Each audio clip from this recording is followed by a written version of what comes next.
This is the News 4 Rundown. Welcome in, everybody. I'm Jim Hadley. It's Thursday, March 26th, and here's a look at some of the stories we're following for you tonight. Coming up, honoring a lasting legacy. It's been 85 years since the Tuskegee Airmen started their training. We'll show you how they're being remembered in College Park and continuing their mission to inspire the next generation. Opening day, and the Nats are starting off the season on a strong foot. We'll get caught up on today's game in Chicago ahead of more baseball action right here on NBC4 tonight. Then it's official, the cherry blossoms have reached peak bloom.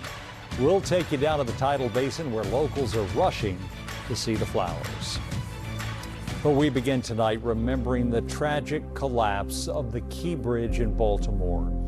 It has been 2 years since the Dolly container ship slammed into the bridge in the early morning hours, killing 6 construction workers who were on that bridge. While some of the old bridge still remains, work is underway to build a taller, safer Key Bridge. It's expected to open in 2030. News 4 transportation reporter Adam Tuss is in Baltimore tonight, where it's been a day to reflect.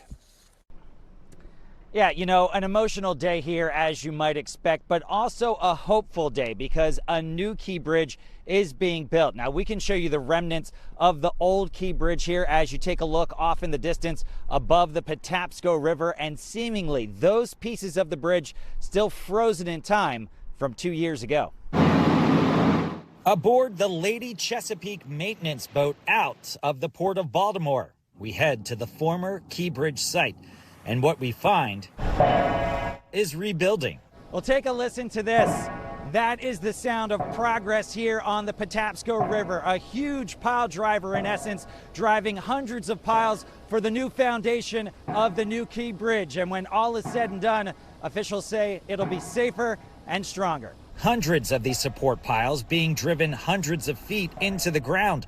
The work to build the new Key Bridge is intense. It's going down into water. The water's about 20 foot deep here, then about 60 foot of mud line, and then when it gets into Patapsco, we're driving it down to about another 120 feet. Bill Rando is with the Maryland Transportation Authority. Oh, this is big time, yeah. Even getting the piles here, all the piles are being fabricated and down off the Gulf in Louisiana and Texas, and just to push them up here, it takes a while. We got crews down there working 7 days a week on these things.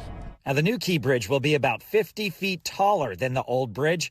It's also expected to have much greater pier protection to guard against ship strikes. The exact price tag still unclear, but it's expected to cost about $4 to $5 billion. Miguel Angel Luna. At a press conference this afternoon, Maryland Governor Wes Moore with a message to never forget the 6 road crew members who died that early morning, their construction vehicles plunging into the cold Patapsco River, many of them still inside or near their vehicles. We remember the shock. We remember the sorrow. We remember the prayers. All of them should be here now. But they're not gone from the hearts of all of us, and they're not gone from the hearts of all of those who love them.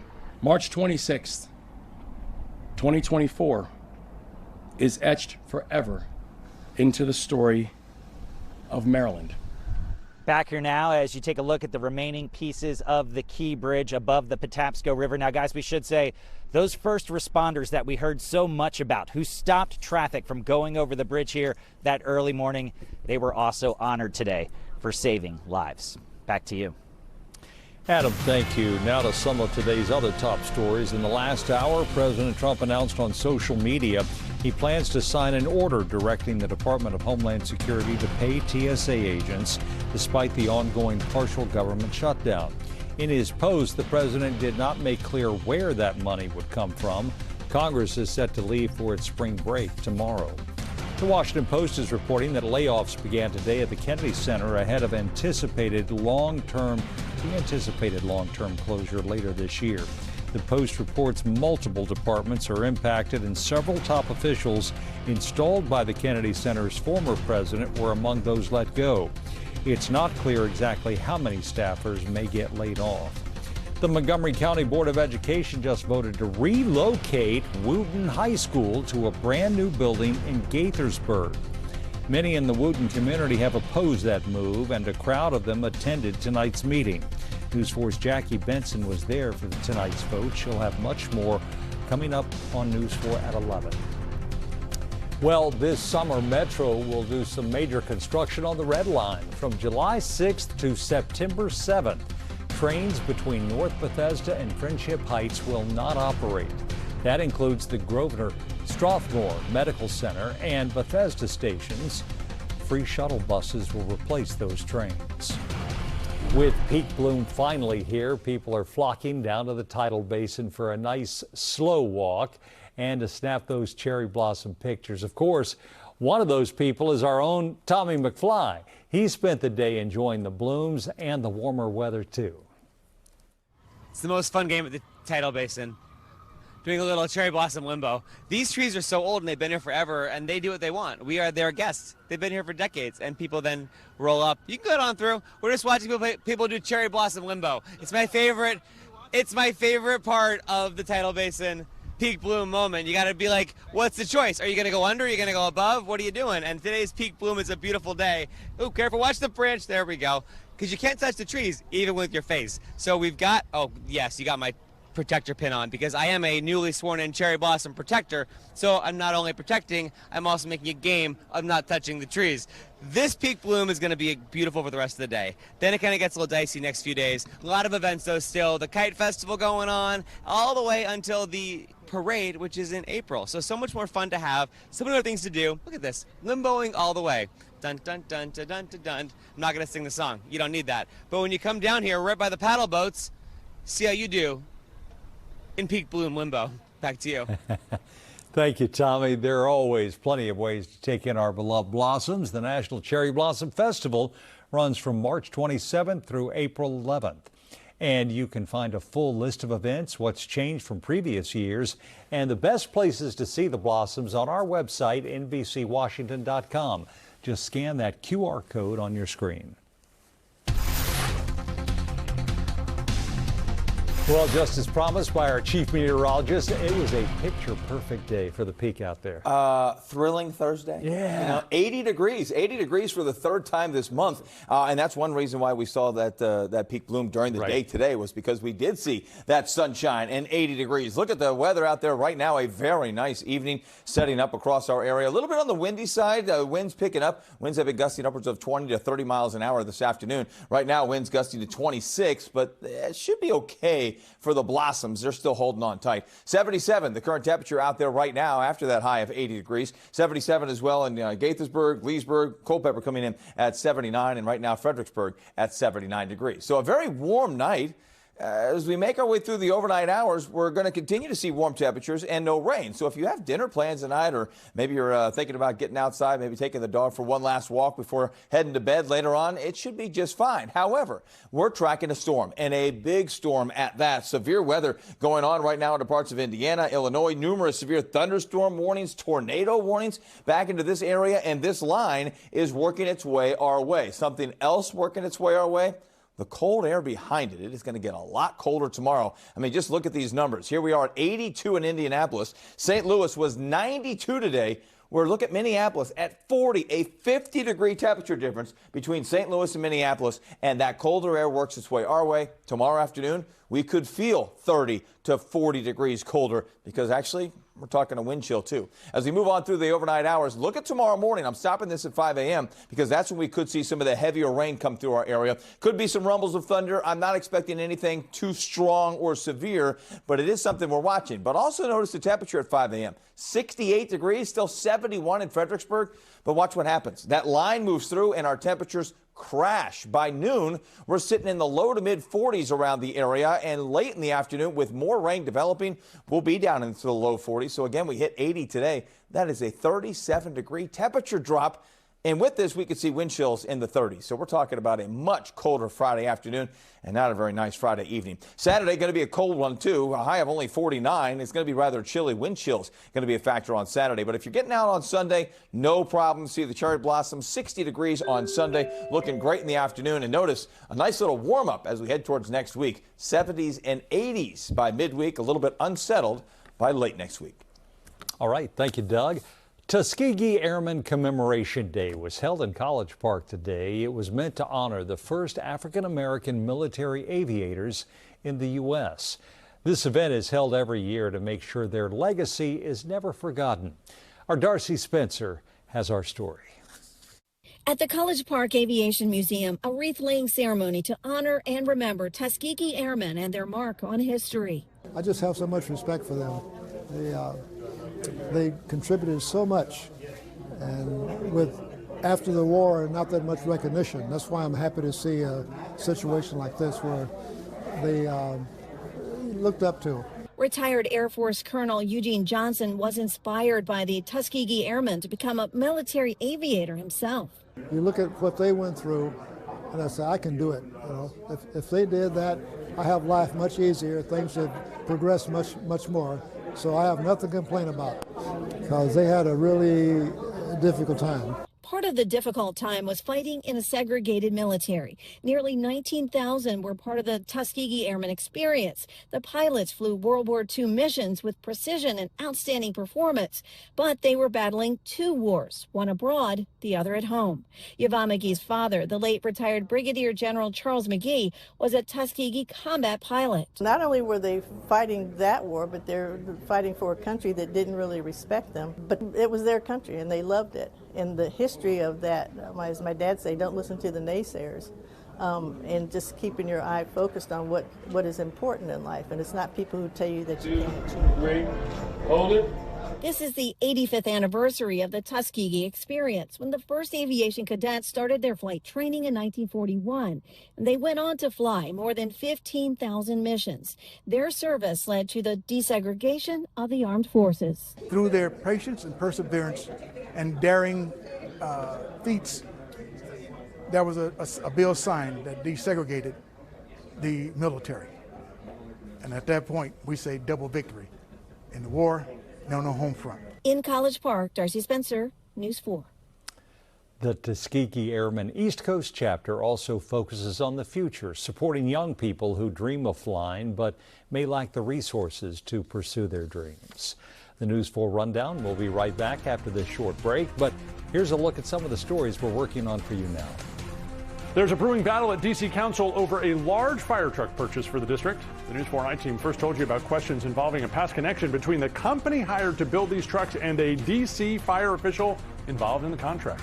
Now some on D.C. Council are trying to stop the purchase before millions are spent. The I team is up next.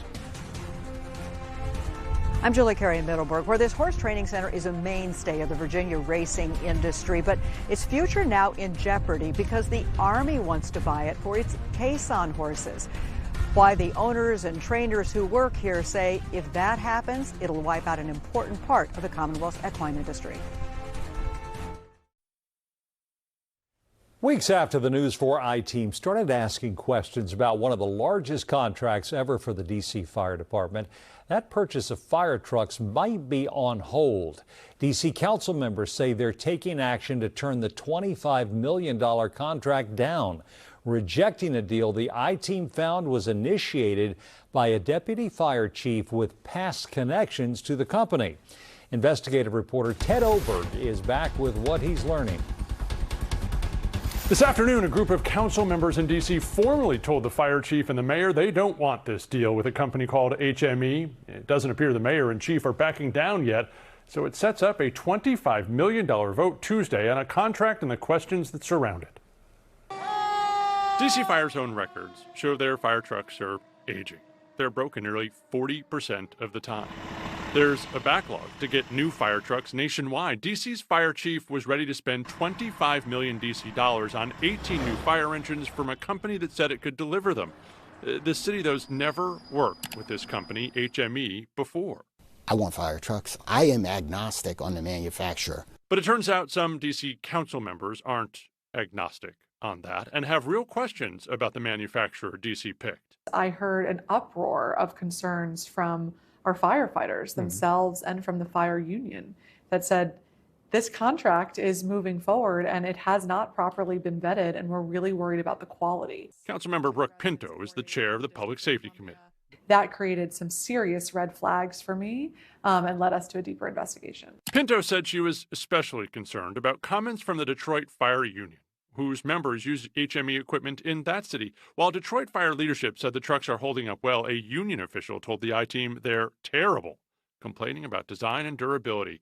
The I-Team reached out to HME several times but has not heard back. On its website, HME says we prioritize product quality, performance on the fireground, apparatus safety, and support after the sale. Councilmember Pinto is now leading a council disapproval motion, the formal way to vote down a deal the city wants to make. There were just too many question marks that were raised in the quality. Before the disapproval, D.C. Fire Chief John Donnelly told the I-Team there was no competitive bid for this deal. Instead, he said D.C. Fire found HME through a market research process, where the department called around to manufacturers. Did every company get the same chance to bid on the same number of things at the same time? So no, not in a sense of sending it out. Our investigation also found Michael Pecker, the deputy chief in charge of D.C.'s fire fleet, used to work for a company that was the sole dealer for HME trucks in the D.C. area. And who made the first call to HME in this market research process? I believe he did. That too didn't sit well with Pinto, who told us relationships aren't disqualifying but had concerns about this one. I go back to that's why process is so important. Chief Donnelly told us D.C. ethics officials cleared this deal, and Donnelly said he didn't have any concerns about a potential conflict. The department didn't let us speak with Deputy Chief Pecker during our reporting, and emails to the department and the mayor's office about the contract have not been returned. I'm Ted Oberg for the News 4 IT. In Virginia, horse country trainers and owners are sounding the alarm now about the pending sale of the Middleburg Horse Training Center. Hundreds of racetrack and steeplechase horses train there every year, but the owner of the private facility has an offer from the Army to buy the property for its caisson horses. Northern Virginia Bureau Chief Julie Carey takes a look now at the unique facility and why its loss could be a big economic hit. Tucked away just outside Middleburg, the training center is a striking facility. 149 acres, more than 200 horse stalls, and its most unique feature, a nearly mile-long racetrack. One of this year's Kentucky Derby favorites once trained here. The Middleburg Training Center is a linchpin of the thoroughbred industry in Virginia. We have hundreds of horses that come through for our Virginia programs. It's critical. The property is privately owned by well-known businessman Chuck Kuhn, who operates one of the nation's biggest independent moving companies. Chuck Kuhn bought this property in 2017, and it needed a lot of work. He put millions into it to refurbish the facility, put it in a conservation easement, but he said he always intended to sell it someday. Now Kuhn tells me he has a good offer from the Army. It wants to make this the new home for the caisson horses we often see at Arlington Cemetery. We have an offer from the DOD. There is a deadline on that offer that we need to respond to. But some Middleburg horse owners and trainers highly critical of the deal, arguing it is the wrong place for the caisson horses. They also say the rumored $10 million plus sales price is too high. That property is not worth what the Army's going to pay for it. The taxpayers getting fleeced here, to be honest with you. They don't need 12 barns. They don't need a racetrack. Their horses don't break out of a trot. But the biggest concern, the impact on their industry and Virginia's economy. These horses are leaving the state and the horsemen that are there. And you'd hope the Army would realize that it's the wrong place. It creates such a negative impact on the state. You'd really just hope they make a logical decision rather than an illogical decision that will decimate the Virginia equine industry. State Senator Russet Perry says the governor's office and Virginia Secretary of Agriculture are in touch with the Army, hopeful some kind of shared property arrangement could be worked out if the sale goes through. Don't close the door. Let's sit down. Let's have some good faith discussions. They're willing to come to the table. 10th District Congressman Suha Subramanian even making an appeal on the House floor, asking to slow down the sale. Chuck Kuhn pushing back against the criticism. He says those in the horse community have not come forward with their own competitive offer. All we're asking them to do is make a fair market offer. They don't have to be the highest or best offer, but they need to be a reasonable offer. And if not, we'll take the Army's offer. And the deadline for accepting the Army's offer, close of business Monday. Near Middleburg, Virginia, I'm Julie Carey, News 4. We contacted the Army by email for comment, but have yet to hear back. Stick around. We'll be right back for the News 4 Rundown. The NFL season is just around the corner, and the Commanders can't wait for their next season. Today, they teased new uniforms arriving for the team. No word on what they'll look like, but we're sure no matter what is inside these Nike boxes, people will be talking about them. Will it be a fresh new era or a nod to the past? We'll have to wait until April 15th to find out.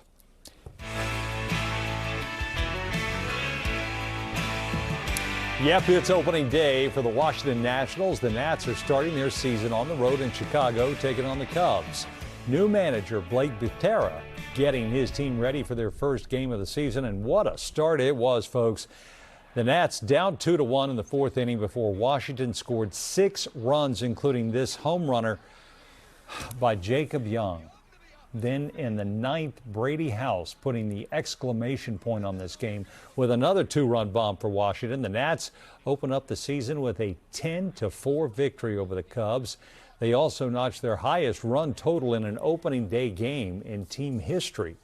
It's a promising start to the year for this young Nationals team. Patrick Fazio from our sister station in Chicago has more from Wrigley Field.